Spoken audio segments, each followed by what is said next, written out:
ओम नमः शिवाय।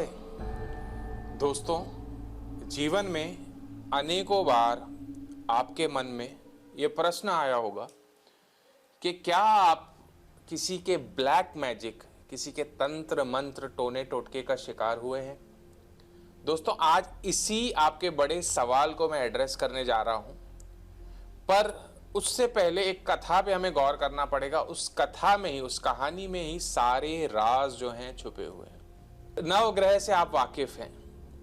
इसके अलावा एक 10th प्लैनेट है जिसके बारे में आप सभी ने शायद नहीं सुना हो। साउथ ऑफ इंडिया में यह कॉन्सेप्ट बड़ा ही प्रचलित है।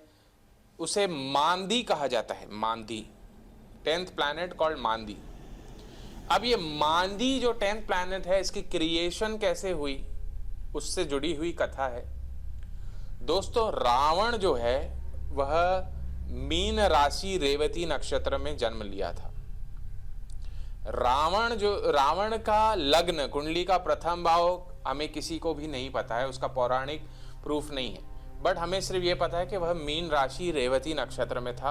और रावण का जो भाई है इंद्रजीत मेघनाथ, जिसके पास सुपर नेचुरल अकल्ट पावर थी, वॉज अ वेरी ग्रेट तांत्रिक, उसका जन्म नक्षत्र हमें पता है जो कि था पूर्वा आषाढ़ नक्षत्र, जो सैजिटेरियस धनु राशि में आ जाता है। अब एस्ट्रोलॉजी के हिसाब से आप जानते हैं कि 11वां भाव जो है हमारे भाई बहनों को दर्शाता है। तो तीसरा भाव छोटे भाई बहनों को और 11वां भाव जो है बड़े भाई बहन को दर्शाता है। तो हम 11वें भाव को यानी इंद्रजीत मेघनाथ से जोड़ते हैं। तो यदि 11वें भाव में धनु राशि पूर्वाषाढ़ा नक्षत्र बने तो रावण का जो लग्न है, जो लग्न पॉइंट है, वह हो गया एक्वेरियस, कुंभ लग्न। इतनी जानकारी आपको दिमाग में रखनी है। कुंभ लग्न हो गया। और एक कथा हमें मिलती है जब रावण 9 के 9 ग्रहों को ऑर्डर देता है उसके 11वें भाव यानी लाभ भाव में गोचर करने के लिए। रावण बड़ा ज्योतिष विद्वान था, गणितज्ञ था, दुनिया भर का गूढ़ रहस्य उसके पास था। वह ऑर्डर देता है 9 के 9 ग्रहों को 11वें भाव यानी लाभ भाव में विराजित होने के लिए। यह प्रैक्टिकली पॉसिबल नहीं है, क्योंकि हम जानते हैं राहु और केतु ग्रह हमेशा आमने सामने रहते हैं। परंतु मैथोलॉजिकल घटना, पुराणों की घटनाओं पे अगर गौर करें तो रावण 9 ग्रहों को इंस्ट्रक्शन देता है कि वो उसके लाभ भाव में, और अब ये जो 9 के 9 ग्रह हैं लाभ भाव में गोचर करते हैं। और उसमें से जो जुपिटर प्लैनेट और शनि प्लैनेट आपस में, शनि ग्रह और जुपिटर आपस में बहस करते हैं कि एक 10वां प्लैनेट क्रिएट किया जाए ताकि रावण का मारण मुमकिन हो सके। अब मारण का क्रिया करनी है, अगर किसी को मारना है तो 12th हाउस का, कुंडली में 12th हाउस का रोल बड़ा ही स्ट्रांग आ जाता है। आप सब जानते हैं 12th हाउस को मृत्यु से, 8वें भाव और 12वें भाव को मृत्यु से जोड़ के देखा जाता है। तो 12th हाउस का आ जाना बड़ा ही महत्वपूर्ण रोल प्ले करता है। तो हम एक नए प्लैनेट को क्रिएट करते हैं जिसका नाम है मांदी। अब जैसे मैंने आपको बताया रावण का लग्न हुआ कुंभ लग्न, तो 12वें भाव में आ जाएगी मकर राशि। अब मकर राशि में मुख्य नक्षत्र आ जाते हैं, उनका नाम है उत्तराषाढ़ा नक्षत्र और श्रवण नक्षत्र। धनिष्ठा, उत्तराषाढ़ा, श्रवणा और धनिष्ठा, ये 3 मुख्य नक्षत्र आ जाते हैं। उसमें भी शुरुआती जो उसका हिस्सा है उत्तराषाढ़ा और श्रवण नक्षत्र। अब इन्हीं 2 नक्षत्रों को मिला के एक और 28वां नक्षत्र, आप तो 27 नक्षत्रों के बारे में जानते हैं, परंतु ये उत्तराषाढ़ा और श्रवण 2 नक्षत्रों को मिला लिया तो एक 28वां नक्षत्र आता है जिसे कहा जाता है अभिजीत नक्षत्र। And this is the nakshatra which is the birth star of Maandi, the planet which is to do with occult energy, super natural energy, tantric energy. Okay. और आप सभी जानते हैं कि इंद्रजीत मेघनाथ जो है बहुत बड़ा विद्वान था, तांत्रिक था, रावण से भी बड़ा ज्ञानी था। परंतु उसकी जो तांत्रिक शक्ति है, वही जो अकल्ट पावर है, वही उसके घात का कारण बनती है। वो जो आखिरी जो प्रेयर है, उसकी जो आखिरी जो पूजा है, वह अधूरे में रह जाती है। और वही उसके घात का कारण बनती है। और जो इंद्रजीत मेघनाथ था वह पूर्वाषाढ़ नाम के नक्षत्र में जन्म लिया था। According to DNA astrology that nakshatra has Mercury karmic registry and it is the Mercury is the planet for Atharvana Veda, the planet, the books of black magic, dark magic, everything. And Lakshman, Ram's brother Lakshman was born under Aslesha Nakshatra, which according to conventional astrology, the ruler of Aslesha Nakshatra is Mercury. Since Indrajit Meghnath has a Mercury karmic registry, Aslesha Nakshatra born Lakshman is the one who kills Indrajit Meghnath. Indrajit Meghnath को शिव से एक वर प्राप्त था कि 14 साल 14 years continuously जो व्यक्ति नहीं सोया हो वही उससे जो है उसका खात्मा कर सकता है। और ठीक ऐसा ही होता है, लक्ष्मण थ्रू आउट द वनवास वो अपनी जो नींद है, अपनी जो स्लीप है, वो अपनी वाइफ उर्मिला को ट्रांसफर करता है। ही praise to the Nidra Devi and transfers his sleep to Urmila, okay, does not sleep for 14 years and kills Indrajit Meghnath. अब आप ये समझ में रहेगा कि अभिजीत नक्षत्र यानी उत्तराषाढ़ और श्रवण नक्षत्र, it is the nakshatra where all the black magic, dark magic, white magic, everything is happening. अब आपका जन्म यदि इन नक्षत्रों में हुआ हो, जैसे बताया उत्तराषाढ़ और श्रवण, कैप्रिकॉन मकर राशि में दोनों नक्षत्र आ जाते हैं, तो मकर लग्न में जन्म हुआ हो, आपका मकर राशि में जन्म हुआ हो, या कोई मुख्य ग्रह लग्न का मालिक या चंद्रमा इस मकर राशि में चला गया हो, उसमें भी उत्तराषाढ़ और श्रवण नक्षत्र, तो आपका सामना ब्लैक मैजिक, तंत्र मंत्र, इन शक्तियों से हो सकता है। उसमें दो पॉसिबिलिटीज है, आप खुद इन चीजों में इंक्लाइन हो, आप खुद तंत्र मंत्र आदि क्रियाओं में इंक्लाइंड हो, या आपके ऊपर इसका प्रयोग किया जाए, you become the victim, either of the possibility is there. अब इसमें भी अगर कैटेगोरिकली हम बात करें तो उत्तराषाढ़ नक्षत्र जो है, जैसे मैंने आपको बताया, उत्तराषाढ़ और श्रवण नक्षत्र दोनों मिला के अभिजीत नक्षत्र बनते हैं, जिसमें which is the birth star of Maandi. But according to DNA astrology, Uttarashada Nakshatra has Jupiter karmic registry and Shravan Nakshatra has Shukra karmic registry. Now Jupiter is the guru of the Devatas and Shukracharya, he is the guru of demons. So white spirituality, let's say somebody creates a temple, somebody creates a consecrated place, somebody performs Rudra Abhishek or Kumbha Abhishek or any of the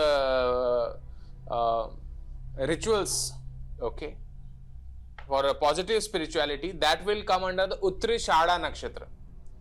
Let's say somebody gets into Maran, Mohan, Tantra, Vidya, etc. That would be in the category of Shravan Nakshatra. Shravan Nakshatra is the most prone when it comes to black magic, any of the occult things. श्रवण नक्षत्र is the most prone. सो आप देखेंगे normally अमूमन धारणाएं होती है, जैसे मेरे पास हर दूसरा तीसरा शख्स जो मिलने आता है उसके अंदर एक भ्रांति होती है कि मेरे ऊपर किसी ने कुछ कर तो नहीं दिया, तो ऐसा नहीं होता। ये मांदी जो प्लैनेट 10th प्लैनेट मांदी जो मैंने आपको बताया, उसका रोल इसमें बड़ा ही आ जाता है। और मांदी जो 10th प्लैनेट है, कुंडली के 12 भाव में आपका जहां भी ऑक्यूपाई करे, आप उस कारक तत्व को जब टच करने जाएंगे, आप कुछ सुपर नेचुरल चीजों का सामना आपसे होगा। अगर मैं उदाहरण के लिए बताऊं तो मैं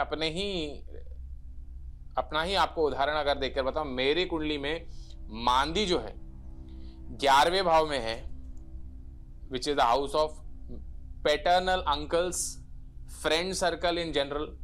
सो in general in my friend circle there are people who know occult, and whenever I happen to, like, my uncles stay in some another state, and whenever I have tried to meet them, whenever I have been to the state to meet them, I have encountered some supernatural things. So कुंडली में जहां भी हो, चतुर्थ भाव में हो, आप कुछ अपने लिए घर वगैरह लेने जाएंगे, तभी आपका सामना इन चीजों से होगा। सप्तम भाव में वो जीवन साथी, आपके जीवन साथी में कुछ ऐसे अकल्ट से रिलेटेड पावर्स होंगे। 10th हाउस आपका करियर, आप करियर के लिए कुछ नया काम करने जाएंगे तो आपका सामना अकल्ट से होगा। तो मांदी जहां भी, और मांदी आपको ऐसी ब्लेसिंग दे सकता है। मांदी जैसे मैंने बताया, हर कर्मा के दो रूप है, positive side and negative side. Maandi आपको प्लैनेट, ऐसा प्लैनेट है जो आपको ऐसी ब्लेसिंग दे सकता है कि आप लाइफ में अलग ही ऊंचाई पे आप जा सकते हैं। No other planet can bless such a thing the way Maandi can, is all supernatural blessings. Okay, और within the karmic boundary. इसमें मैं आपको एक शाहरुख खान का भी उदाहरण दे सकता हूं। शाहरुख खान एक बार अपने करियर के शुरुआती दौर में जो है एक मस्जिद में जाते हैं, उनके खुद में के इंटरव्यू में उन्होंने बोला है, अजमेर की दरगाह में जाते हैं या किसी कई प्लेस पे जाते हैं, वहां पे उनके पैसे जेब में रखे हुए 5,000 खो जाते हैं, और उन्हें एक फकीर फक्कड़ इंसान मिलता है। वो उससे पूछता है, क्या ढूंढ रहे हो बेटा, बटुआ ढूंढ रहे हो क्या? तो शाहरुख खान को ऐसा लगता है कि वो फक्कड़ ने ही उनके पैसे चुराए हैं। तो वो उन्हें कहता है कि जितना तुम्हारा गया है उससे 1000 गुना अल्लाह तुमको दे देगा।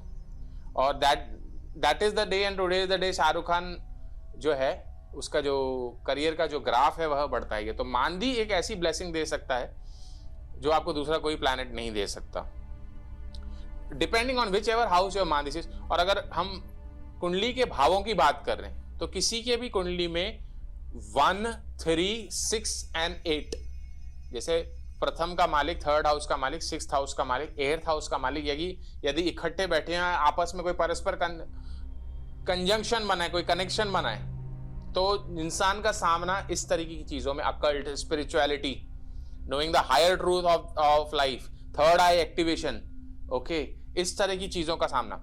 अब ऐसे भी कई होते हैं कि जिनके ऊपर अभिचार आदि का कुछ प्रयोग किया गया, तो हम एज एस्ट्रोलॉजर हमसे लोग अपेक्षा करते हैं कि कुछ रेमेडी सुझाया जाए।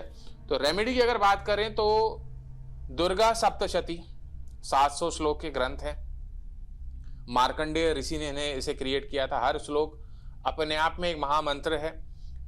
उसमें भी जो है कीलक, कवच, अर्गला, ये आप जानते हैं। तो जो कीलक है वो महासरस्वती को डेडिकेटेड है, जो कवच है वो महाकाली को डेडिकेटेड है, और अर्गला जो है वो महालक्ष्मी को डेडिकेटेड है। तो जो देवी कवच है ना, उसमें आप जो है सर के बाल से लेके पैर के नाखून तक हर देवी आपके कोई ना कोई अंग की रक्षा करती है। बड़ा ही सुंदर कवच है। उसमें बिल्कुल वर्णित है कि कोई भी तरह का अभिचार, कोई भी तरह का क्रिया, तंत्र, मंत्र, भूत, प्रेत, पिशाच, यक्ष, गंधर्व, राक्षस, किसी भी तरह का प्रभाव जो है, किसी भी अभिचार का प्रभाव जो है उसके बाद क्षीण हो जाता है। तो आप दुर्गा सप्तशती के भीतर इंकित देवी कवच, इसका नियमित रूप से पाठ कर सकते हैं। तो आपको कुछ भी इस तरह का तंत्र मंत्र बाधा है उसमें आपको राहत मिलती है। तो ये था ब्लैक मैजिक के बारे में, कौन इसके विक्टिम होंगे, किनका रुझान होगा, किनको कौन इसके जानने की कोशिश करेंगे, है ना, किनका सामना इन चीजों से होगा। तो ये एक डीप साइंस है। यदि आप अपनी जन्म पत्रिका दिखाना चाहते हैं, अच्छे क्वालिटी के जेमस्टोन्स चाहते हैं, या पूजा पाठ आदि कोई शुभ मांगलिक कार्य करवाना चाहते हैं, या आत्मदर्शन नाम का ये किताब प्राप्त करना चाहते हैं जिसमें 108 हैंड रिटन पॉइंट्स आपके कुंडली को आधार में रख के डीएनए एस्ट्रोलॉजी के सिद्धांत, नक्षत्रों के सिद्धांत, आपके लिए lucky symbols, lucky gemstones, lucky temples, सब जीवन की महत्वपूर्ण जानकारी, भूत, भविष्य, वर्तमान, हैंड रिटन 108 पॉइंट्स यदि प्राप्त करना चाहते हैं तो संपर्क करें हमारे महर्षि एस्ट्रोलॉजिकल सेंटर में। मेरा नंबर है 9503596761। देखते रहिए मेरे वीडियोस महर्षि एस्ट्रोलॉजिकल सेंटर पे। Thanks a lot.